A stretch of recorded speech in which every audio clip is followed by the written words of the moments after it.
तिलक और हाथ खड़क, दुर्गा है काली माई है। अश्व चढ़ी प्रचंड विकट ये मनु है लक्ष्मी बाई है। शोले बरसेंगे अब तुझ पर तेरी शामत आई है। चपल नयन की धार तो देखो, गज पर भारी वार तो देखो, तेरे शीश को लेने आई झांसी की रानी आई। झांसी की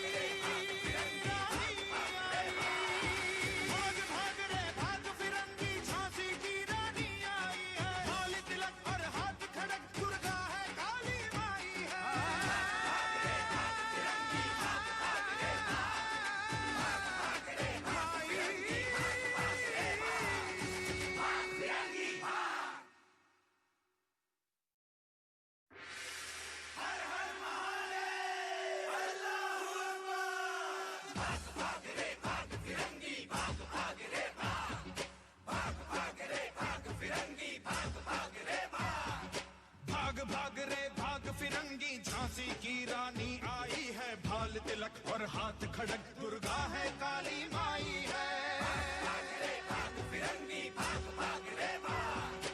अश्व चढ़ी प्रचंड विकट ये मनु है लक्ष्मी बाई है।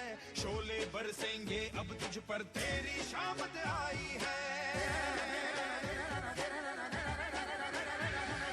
चपल नयन की धार तो देखो, गज पर भारी वार तो देखो, तेरे शीश को लेने आई झांसी की रानी आई। झांसी की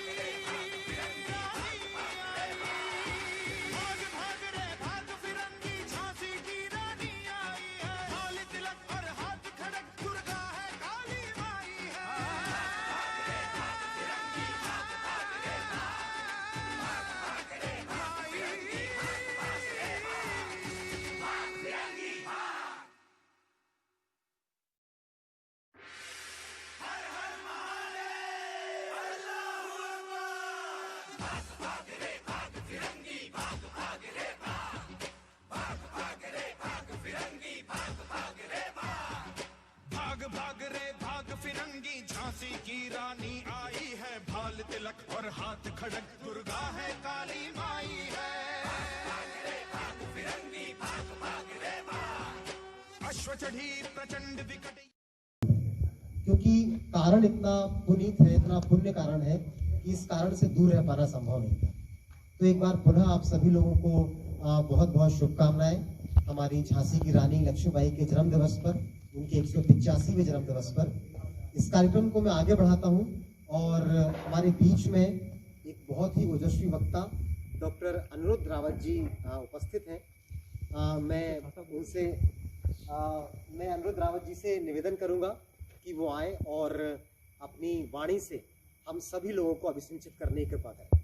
डॉक्टर अनिरुद्ध रावत करते हुए मैं डॉक्टर अनिरुद्ध रावत आपसे कुछ समय के लिए मुखातिब हूँ। उपस्थित विज्ञान भारती के सभी सम्मानित सदस्यगण एवं पदाधिकारी, ये सौभाग्य का विषय है कि आज आप लोगों के सामने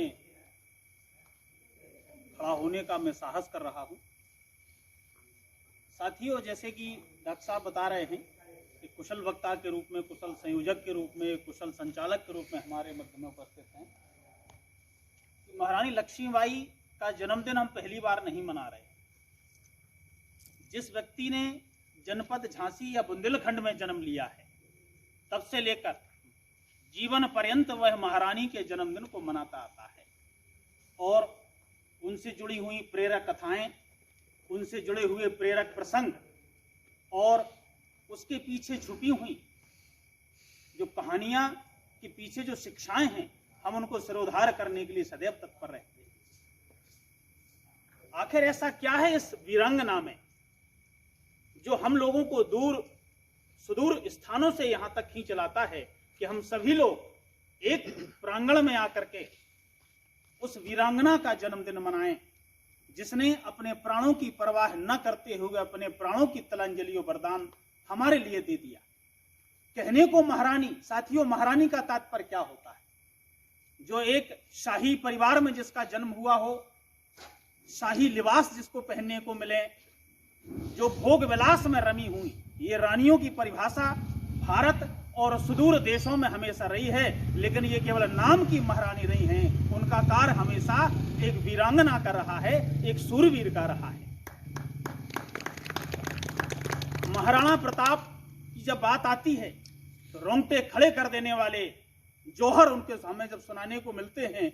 महारानी का जो जीवन चरित्र है, इतिहास है, यद्यपि ये छोटा रहा लेकिन इतना बड़ा है कि महाराणा प्रताप के साथ में चलने के लिए वो बिल्कुल डिजर्व करता है। कहते हैं कि संघर्षों की कथाएं दोहराती है दुनिया, साथियों मस्तानों के किस्सों के कभी सत्संग नहीं होते। आज जो संघर्ष इन्होंने किया है, हम उस संघर्ष को याद करने के लिए उपस्थित हैं।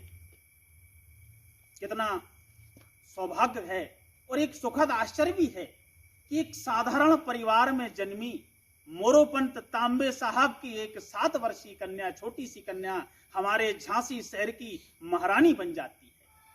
एक छोटा सा ब्राह्मण परिवार में इनका जन्म हुआ, झांसी आई, महारानी बनी। क्या क्या नए नवेले ललित सपने सजोए होंगे घर वालों ने। हम लोग देखते हैं हमारे घर की जब बहन बेटियां जब जाती हैं तो एक स्वप्न लेकर के जाती हैं कि किस प्रकार से हम लोगों का एक भावी जीवन होगा। यही आदर्श, यही जीवन, यही नए स्वप्न लेकर के जब ये यहाँ तो देखती हैं कि यहाँ की स्थिति ही अलग है। समय चूंकि उतना ही है दिया गया है संचालक महोदय ने।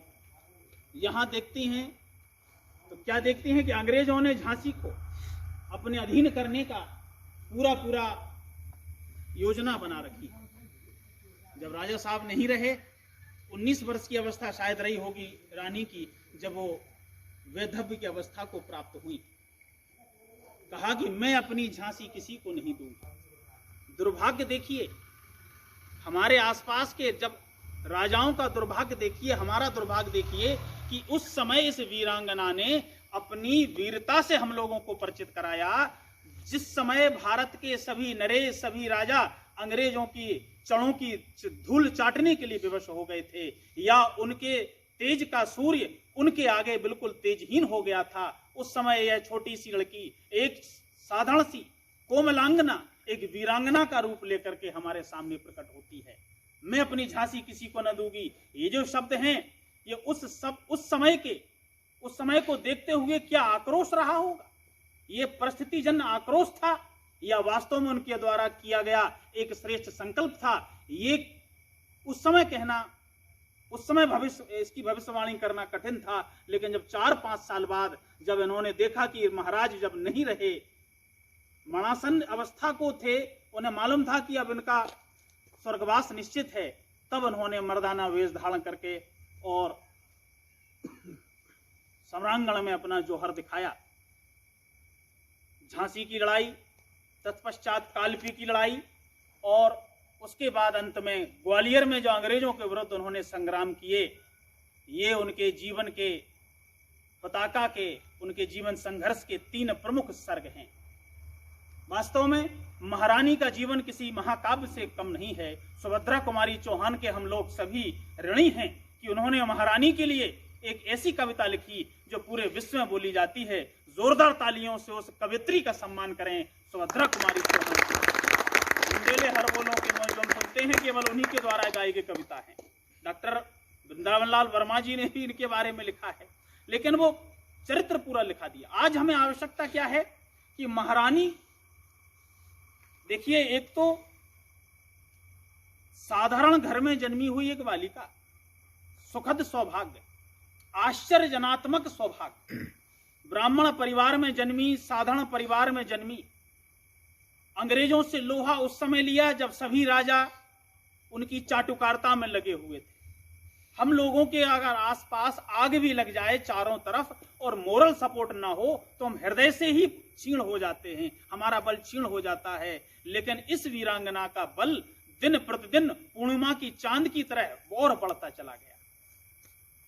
शिक्षा क्या देखने को मिलती है? वास्तव में महिलाओं के लिए आदर्श क्यों है लक्ष्मीबाई? बात करते हैं हम, थोड़ा चलेंगे राजस्थान इतिहास की तरफ, मेवाड़ के इतिहास की तरफ।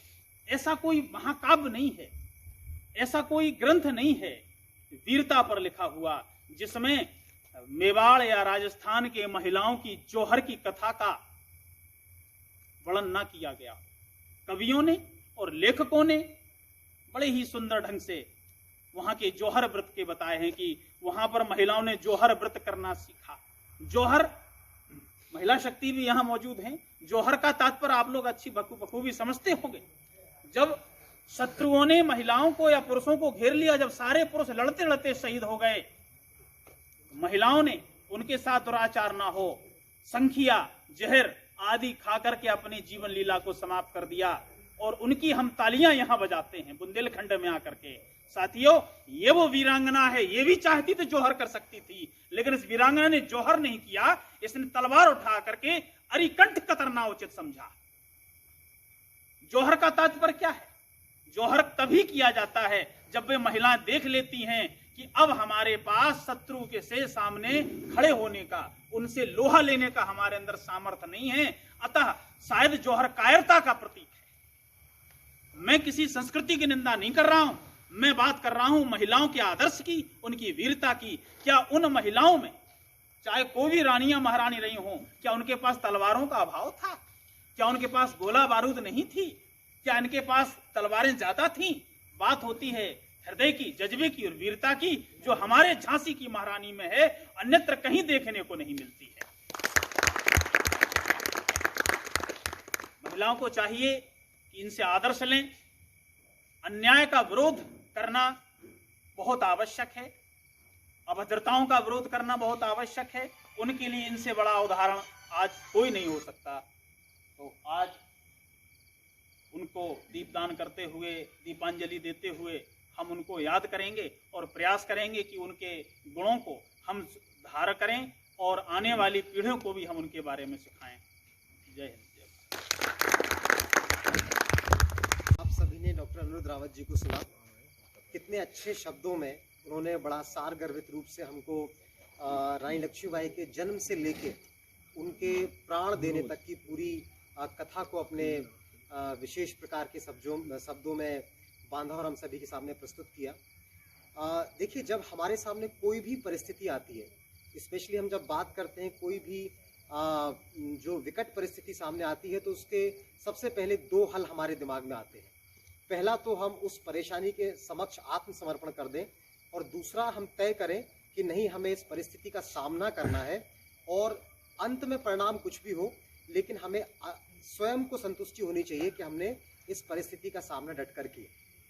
तो इसी बात को लेकर, जैसा कि अनिरुद्ध रावत जी ने बताया कि वीरांगना ने आत्मसमर्पण का ना सोचकर, उनके पास भी बड़ा अच्छा मौका था कि वो भी चाहती तो अंग्रेजों से समर्पण कर सकती थी। आज जैसा ग्वालियर में एक आपको म्यूजियम देखने मिलता है, चांदी की ट्रेन रखी मिलती है, हो सकते ऐसे म्यूजियम झांसी में भी हो सकते थे। कुछ अंग्रेजों के समय की कारें हमारे किले में भी रखी हो सकती थी, लेकिन हमें वो खंडर किला देखना ज़्यादा पसंद है, अपितु कि हम अंग्रेज़ों की चाटुकारिता से मिली हुई कुछ निशानियों को सजा के रखें और उनको म्यूजियम के रूप में देखें। उससे बेहतर है कि हम इस प्रकार की तस्वीर लगाकर और वीरांगना के समक्ष अपनी श्रद्धांजलि प्रस्तुत करें। बहुत बहुत आभार अनिरुद्ध जी आपका इतना सुंदर वक्तव्य के लिए। अब मैं प्रभा वाजपेयी जी से निवेदन करूंगा कि वो आए और हम सभी को अपने वक्तव्य से प्रकाशित करें। सभी अतिथियों को महारानी लक्ष्मीबाई के वर्षगांठ की शुभकामनाएं। महारानी के बारे में वैसे तो सभी कुछ बता दिया है, सभी जानते हैं सभी। बस हम तो इतना ही कहना चाहेंगे कि आज हमारे समाज में, हमारे देश में महिलाओं के सशक्त होने की ज़्यादा आवश्यकता है। यह हमारे प्रधानमंत्री जी भी चाहते हैं, हमारा समाज भी चाहता है, लेकिन आज भी कहीं ना कहीं हमारे समाज में वही कितना ही आगे बढ़ गया है, कितना ही हम पढ़ लिख गए, लड़कियों को पढ़ाते हैं, ट्रेनिंग देते हैं, सब कुछ करते हैं, लेकिन जब उनको आगे बढ़ने की रास्ता मिलता है या कुछ होता है तो हम उन्हें रोक लेते हैं। नहीं, क्या आगे नहीं जाना है, आप महिला हैं, आप आगे